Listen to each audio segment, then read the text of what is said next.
일본의 1위 기업인데다가 일본 내수 시장에서만 먹고 살고 있는 통신사 NTT 도코모와 KDDI 그리고 유니클로 브랜드를 보유한 패스트 리테일링 등의 일본 대기업들은 딱히 미래지향적인 사업을 하고 있지도 않아서 매력을 느끼기가 참 어렵죠. 월가의 전설, 투자의 귀재라고 불리는 미국의 짐 로저스는 일본의 미래는 암울하다며 일본 은행이 돈을 생각 없이 대량으로 찍어내고 있는 것과 일본의 인구 감소를 이유로 들었습니다. 돈을 마구 찍어낸 결과 여기 보시는 것처럼 일본의 GDP 대비 국가 부채 비율은 253%로 미국의 2배, 한국의 6배가 넘는 이 말도 안 되는 마이너스 통장을 만들어 버렸죠. 일본의 경제가 이렇게 암울한 가운데 유일한 희망은 소프트뱅크였습니다. 일본 대기업들 가운데 유일하게 미래지향적인 사업들에 엄청난 비중을 투자하고 있는 곳이 바로 이 제일 한국인 3세 손정희가 회장인 소프트뱅크입니다. 소프트뱅크의 핵심 사업은 6가지인데요. 이 중에 실제로 이익을 안겨주고 있는 사업은 4개죠. 일본과 미국에서 이동통신 사업, 야후재팬, 그리고 소프트뱅크 비전펀드 이렇게 4가지인데요. 참고로 소프트뱅크는 미국의 4대 이동통신사인 버라이즌, AT&T, 스프린트, T-모바일 중에서 5,400만 명의 가입자를 보유한 스프린트를 인수해버렸습니다. 자, 그런데 보시면 소프트뱅크의 1년 총 매출액은 100조 원, 여기서 비용을 제외하면 14조 원이 남는데요. 이 중에서 두 번째로 높은 영업이익을 만들어내는 사업이 바로 소프트뱅크의 비전펀드입니다. 자세히 보시면 소프트뱅크 비전펀드와 델타펀드라고 되어 있는데 비전펀드에 소프트뱅크가 투자한 규모가 34조 원, 델타펀드의 규모는 7조 원으로 비전펀드의 비중이 절대적으로 높은 것을 확인할 수가 있습니다. 자, 그런데 이렇게 중요한 소프트뱅크의 비전펀드가 흔들리면서 소프트뱅크 전체가 위험에 빠지고 있다는 우려가 나오고 있죠. 소프트뱅크 비전펀드가 투자한 주요 기업들로는 세계 최대 규모의 승차 공유 플랫폼 우버, 동남아의 우버라 불리는 그랩택시, 틱톡을 개발한 중국의 바이트댄스, 글로벌 공유 오피스 기업 위워크, 영국 반도체 회사 ARM, 그리고 한국의 쿠팡 등이 있는데요. 먼저 쿠팡을 예로 어떻게 소프트뱅크의 비전펀드가 흔들리고 있는지 알려드릴게요. 한국에서 쿠팡 정말 빠른 속도로 성장하고 있습니다. 위메프, 티모는 전혀 상대가 되지 않을 만큼 너무 커버렸죠. 2014년 3,500억 원도 안 됐던 쿠팡의 매출액은 지난해 4조 4,228억 원을 기록하였습니다. 비결이라고 한다면 소프트뱅크 비전펀드가 3조 2천억 원이라는 엄청난 규모를 투자해 주었기 때문이죠. 자, 그런데 많이 투자받아서 물류센터도 많이 짓고 당일 배송이 가능한 로켓 배송 품목도 늘리니까 당연히 이용자도 빠르게 늘어나서 좋아 보이기는 하지만 보시면 실제로는 적자 폭이 심각한 수준으로 늘어나고 있습니다. 2015년부터 5천억 원이 넘는 적자를 기록하더니 지난해에는 1조 원이 넘는 적자를 기록했죠. 최근 5년간 누적 적자가 거의 3조 원에 달합니다. 소프트뱅크 비전펀드가 쿠팡에 투자한 금액을 전부 다 날린 셈이죠.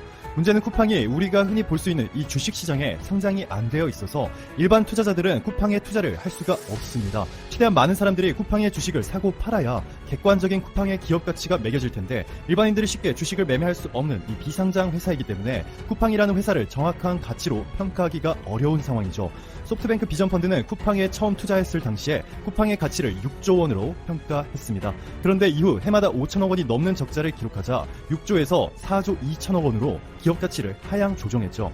그리고 나서 지난해 쿠팡은 1조 원이 넘는 적자를 기록했는데 소프트뱅크 비전펀드는 쿠팡의 기업 가치가 이제는 10조 8천억 원으로 올랐다고 말하고 있습니다. 이게 무슨 말인지 쉽게 설명드리면 쿠팡이 삼성화재, LG전자, 하나은행들과 비슷한 수준이라고 주장하는 것이죠. 아무리 쿠팡이라고 해도 이 정도까지는 여러분 각자의 판단에 맡기도록 할게요. 다른 곳들도 비슷한 상황입니다. 소프트뱅크 비전펀드가 5조 원 넘게 투자한 세계 최대 규모의 사무실 공유업체 위워크의 기업 가치를 소프트뱅크가 셀프로 56조 원이라고 하였는데 미국 주식시장에 상장시키려고 준비하는 과정에서 증권가는 위워크의 가치를 18조 원이라고 평가하였습니다. 소프트뱅크 비전펀드가 자체적으로 평가한 금액의 3분의 1도 안 되는 수준이죠. 이에 충격을 받았는지 상장이 계속 지연되고 있네요.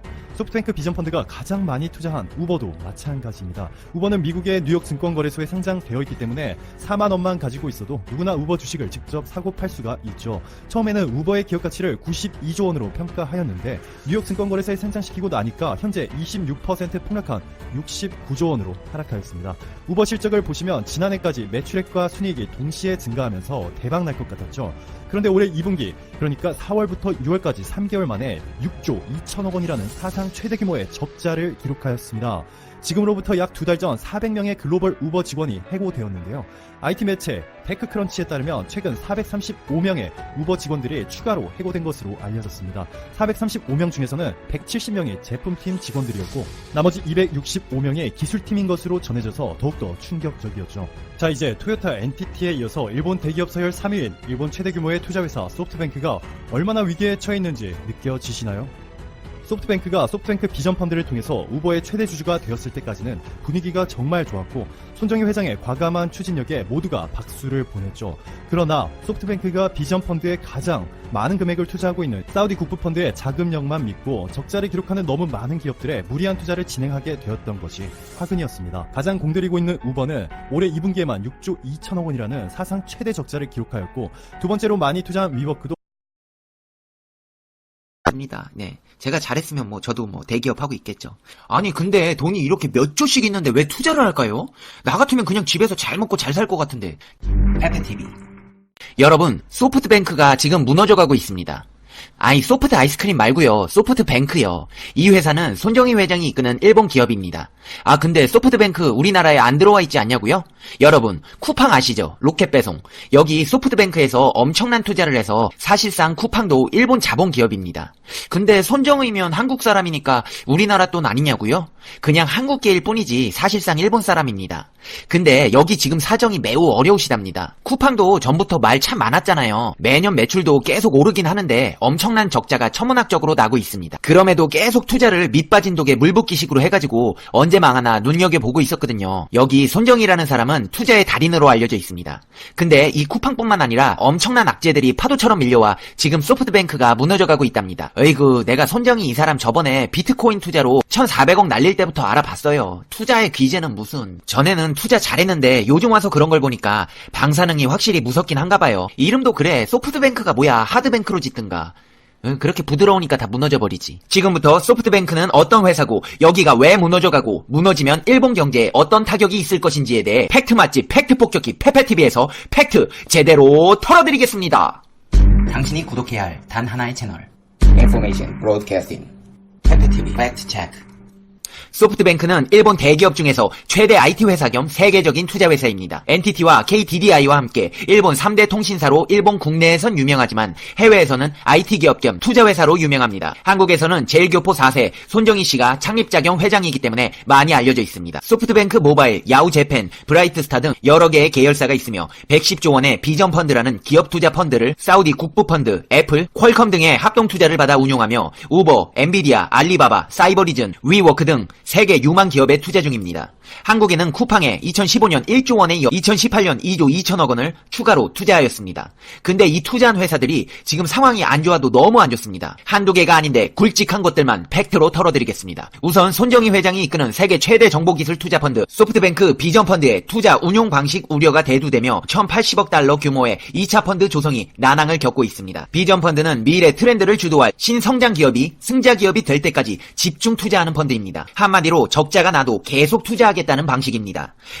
공유경제, 사물인터넷, 자율주행, 배달 및 예약 플랫폼 등이 좋아하는 투자 분야입니다. 2017년 1차로 970억 달러가 조성됐고 올 7월 1080억 달러 규모의 2차 펀드 조성 계획이 발표됐습니다. 소프트뱅크 자금 외에 사우디아라비아 국부펀드, 아랍에미레이트 국부펀드, 애플 등 글로벌 자금이 들어와 있습니다. 비전 펀드는 한국의 오픈마켓 쿠팡에도 20억 달러를 투자했습니다. 미래를 이끌어 나갈 수 있는 잠재력을 지나치게 높게 평가한 나머지 너무 비싼 값에 거품 투자를 하고 있는 것 아니냐는 게 우려의 골자입니다. 소프트뱅크는 2016년 영국의 반도체 설계 전문회사 ARM 홀딩스를 320억 달러에 인수했습니다. 당시 이 회사 매출 16억 달러의 20배였습니다. 한마디로 앞으로 잘 될 것 같다 싶으면 시세보다 더 주고 무조건 샀다는 이야기입니다. ARM은 휴대폰 애플리케이션, 프로세스 칩, 원천 기술을 갖고 있는 곳입니다. 안드로이드 폰이든 애플 폰이든 프로세서 칩 기술 사용료를 받는 로얄티 수익과 사물인터넷 관련 소프트웨어 판매가 주 수입원입니다. 소프트뱅크는 ARM 인수 후 지분 25%를 비전 펀드에 넘겼습니다. 그러나 인수 이후 회사는 성장성을 그다지 보여준 것이 없습니다. 2018년 4월부터 2019년 3월까지 매출이 겨우 18억 달러 수준에 그쳤습니다. 상황이 이렇다 보니 주력 경제 언론들도 우려를 표했습니다. 미국 월스트리트 저널은 ARM 소프트웨어 매출이 1억 9,100만 달러에 그쳐 2025년 목표인 20억 달러와는 거리가 먼 현실을 보였다고 평가했습니다. 소 회장은 사물인터넷 시장이 오는 2025년까지 11조 달러 규모로 커지고 ARM 기술이 그 대부분을 지원할 것이라고 낙관했지만 업계 전문가와 애널리스트들은 사물인터넷 시장이 기대했던 것만큼 성장을 보여주지 못하고 있다고 본다고 진단했습니다. 이 같은 손정희 회장의 심리를 쉽게 설명드리면 2008년에는 2020년이 오면 군에서 이런 장비를 하고 다녔을 것이라고 상상했습니다. 근데 여러분, 이런 장비 구경해보신 적 있나요? 한마디로 손정희 회장의 계획은 너무 시대를 앞서 나가고 있습니다. 비전펀드의 오판을 시사하는 투자는 또 있습니다. 비전펀드는 2017년 5월 고성능 그래픽 카드 업체 엔디비아 지분 5%를 40억 달러 규모에 샀다가 올 1월 말 비슷한 규모에 별 재미를 못 본 채 팔았습니다.